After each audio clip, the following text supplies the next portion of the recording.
Hello दोस्तों, आज मैं आपको गौतम बुद्ध की स्टोरी सुनाने वाला हूँ। अगर स्टोरी अच्छी लगे तो वीडियो को लाइक, शेयर एंड कमेंट करो। एक संत ने ऐसे तोड़ा राजा का घमंड, मन की सभी इच्छाएं पूरी नहीं हो पाती हैं। हमारा मन चीजों से नहीं, भक्ति से संतुष्ट हो सकता है। एक घमंडी राजा की कहानी है। पुराने में समय एक राजा बहुत अहंकारी था। जब उसका जन्मदिन आया तो उसने तय किया कि आज वह कम से कम किसी एक व्यक्ति की सारी इच्छाएं पूरी करेगा। राजा का जन्मदिन था तो राजमहल में बड़े आयोजन हो रहे थे। राज्य की पूरी प्रजा महल में आई हुई थी। प्रजा के साथ ही एक संत भी राजमहल पहुंच गए। सभी लोगों के साथ संत ने भी राजा को जन्मदिन की शुभकामनाएं दी। राजा ने संत को देखा और कहा कि आज मैं आपकी सारी इच्छाएं पूरी करना चाहता हूं। आप जो चाहे वह मुझसे मांग सकते हैं। मैं राजा हूं और मैं आपकी सारी इच्छाएं पूरी कर सकता हूं। संत ने राजा की बात सुनी और कहा कि महाराज, मुझे कुछ नहीं चाहिए, मैं ऐसे ही खुश हूं। राजा ने जोर देते हुए संत से फिर कहा कि आप अपनी इच्छाएं बताएं, मैं उन्हें जरूर पूरी करूंगा। राजा संत से इच्छाएं जानने की जिद करने लगा। संत समझ गए कि राजा अहंकारी है और ये ऐसे नहीं समझेगा। संत ने कहा कि ठीक है राजन, मेरे इस छोटे से बर्तन को सोने के सिक्कों से भर दीजिए। राजा ने कहा कि ये तो बहुत छोटा काम है, मैं अभी इसे भर देता हूँ। राजा ने जैसे ही अपने पास रखे हुए सोने के सिक्के उसमें डाले तो सभी सिक्के गायब हो गए। राजा ये देखकर हैरान हो गया। राजा ने अपने कोषाध्यक्ष को बुलाकर खजाने से और सोने के सिक्के मंगवाए। राजा जैसे जैसे उस बर्तन में सिक्के डाल रहा था, वे सब गायब होते जा रहे थे। धीरे धीरे राजा का खजाना खाली होने लगा, लेकिन वह बर्तन नहीं भरा। राजा सोचने लगा कि ये कोई मायावी बर्तन है, इस कारण भर नहीं रहा है। राजा ने संत से पूछा कि कृपया इस बर्तन का रहस्य बताइए, ये भर क्यों नहीं रहा है? संत ने कहा कि महाराज, ये बर्तन मन का प्रतीक है। जिस तरह हमारा मन धन, पद और ज्ञान से कभी भी नहीं भरता है, ठीक उसी तरह ये बर्तन भी कभी भर नहीं सकता। हमें अपनी धन, पद और ज्ञान का घमंड नहीं करना चाहिए, क्योंकि ये चीजें कभी भी इंसान को संतुष्ट नहीं कर सकती हैं। मन को संतुष्ट करना चाहते हैं तो इसके लिए भगवान की भक्ति करनी चाहिए। भक्ति से हमारा मन शांत हो सकता है और इच्छाओं का मोह खत्म हो सकता है।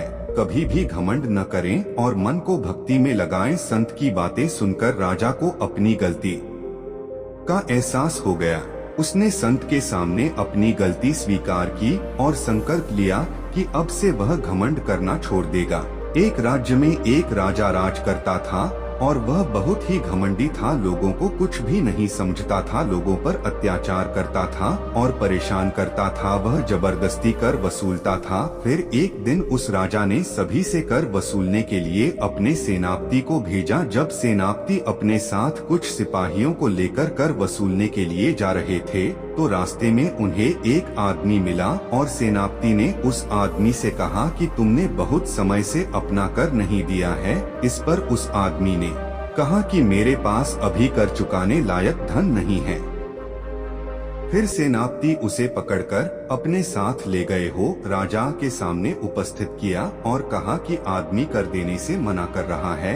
इस पर राजा ने कहा कि इसे अगले दिन बुलाना, मैं इसे सजा सुनाऊंगा। आदमी बहुत गिड़गिड़ाया और कहने लगा, महाराज मुझे माफ करना, मेरे पास इतना धन नहीं है जिससे कि मैं आपका कर चुका सकूं। तभी राज्य में एक साधु महाराज पधारे और फिर उन्होंने देखा कि राजा अत्याचार कर रहे हैं और साधु ने कहा कि आप ऐसा क्यों कर रहे हैं? इस पर राजा ने कहा कि अगर तुम भी ज्यादा सवाल जवाब करोगे तो मैं तुम्हें भी सजा सुना दूंगा, बिकॉज मैं इस देश में महान राजा हूँ। मैं सब कुछ जीत चुका हूँ, कहीं राज्य मैंने अपने ही बल पर जीते हैं। इस पर साधु ने कहा कि अगर तुम सब कुछ जीत चुके हो तो मेरे एक सवाल का उत्तर दो। अगर तुमने सही सही उत्तर दिया तो तुम खुद समझ में आ जाएगा कि तुमने क्या जीता है। तो साधु ने पूछा कि अगर मैं तुम्हें एक ऐसी जगह पर लाकर खड़ा कर दूं जहाँ पर कुछ भी ना हो तो तुम क्या करोगे? राजा ने कहा कि मैं फिर अपने खाने पीने की तलाश करूंगा। इस पर साधु ने कहा है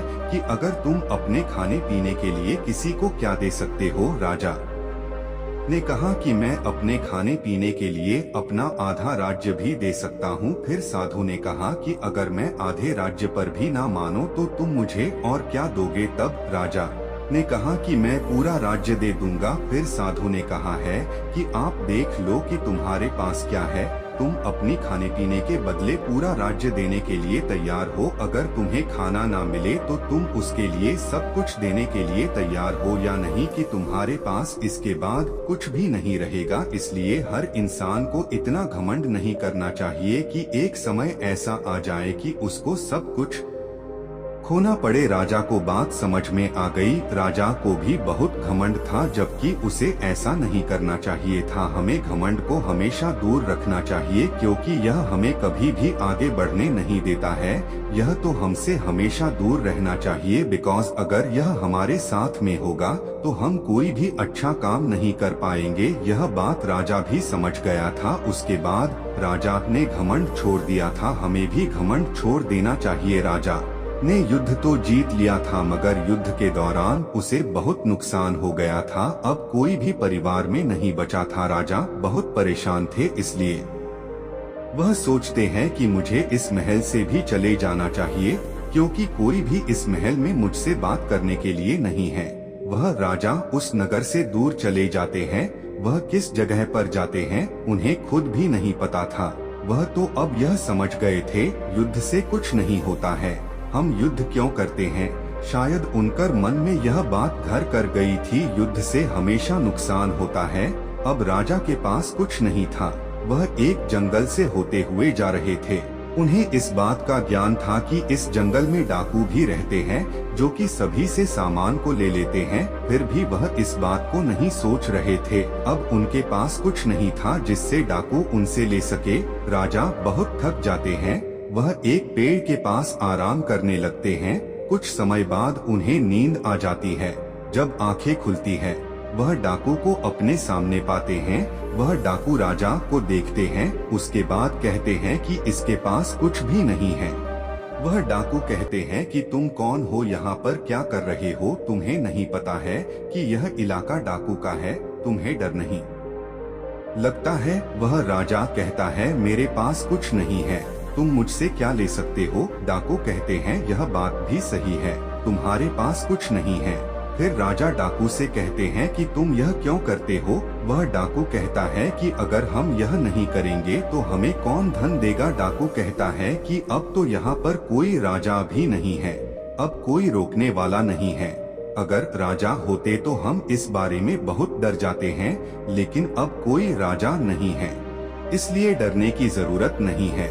डाकू की यह बात सुनकर राजा कहते हैं कि तुम्हें यह कैसे पता है कि राजा नहीं है? वह कहाँ चले गए हैं? डाकू कहते हैं कि वह यहाँ पर नहीं है।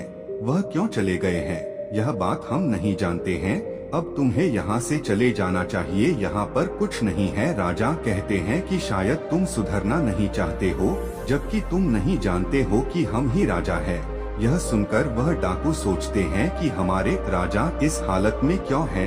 राजा उन्हें सब कुछ बता देते हैं। राजा युद्ध में सब कुछ जीत कर भी हार गए थे, क्योंकि युद्ध कभी भी अच्छा नहीं होता है।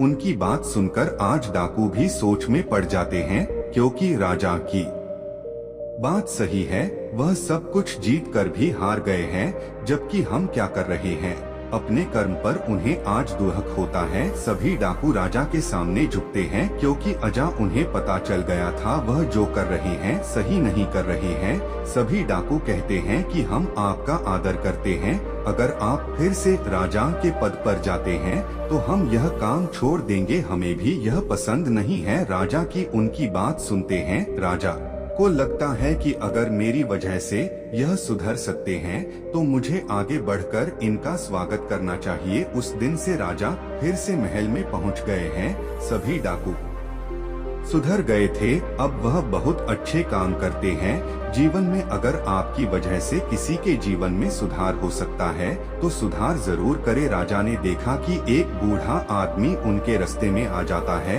राजा को बहुत गुस्सा आता है। वह कहते हैं कि तुम्हें हमारे रास्ते में नहीं आना चाहिए, जबकि तुम्हें पता है कि राजा की सवारी आ रही है। राजा को देखकर बूढ़ा आदमी कहता है कि मैं अधिक तेज नहीं चल सकता हूँ। मैं जानता था कि आप आ रहे हैं, लेकिन मैं सड़क के दूसरी ओर नहीं पहुँच पाया था। राजा को अभी कुछ समझ नहीं आता है। वह सैनिक से कहते हैं कि इसे सजा मिलेगी। बूढ़े को पकड़ लिए जाता है। दूर खड़ा हुआ आदमी देखता है कि राजा यह सब कुछ ठीक नहीं कर रहे हैं, बिकॉज वह बहुत बूढ़ा था। उस आदमी के लिए उस लड़के को अच्छा नहीं लगता है। वह राजा से बात करना चाहता था, बट कोई भी फायदा नहीं था, क्योंकि राजा उसकी बात नहीं सुनने वाले हैं। लेकिन लड़के को लगता है कि राजा को सबक सिखाना चाहिए, लेकिन यह सब कुछ आसान नहीं था, बिकॉज राजा को सबक सिखाना मतलब मुश्किल में पड़ना है। राजा किसी को भी सजा दे सकते हैं, वह राजा है।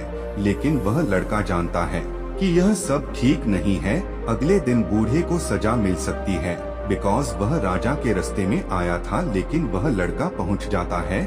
वह सभी से कहता है कि क्या यह सही हो रहा है, क्या यह बूढ़ा आदमी गलत साबित हो रहा है, इसकी क्या गलती है। वह सभी से पूछता है, लेकिन कोई भी जवाब नहीं देता है, बिकॉज वह सभी समझ जाते हैं कि यह लड़का ठीक कह रहा है। राजा सभी की ओर देखते हैं। वह कुछ नहीं कहते हैं, बट राजा जानते हैं कि वह बूढ़ा आदमी गलत नहीं है।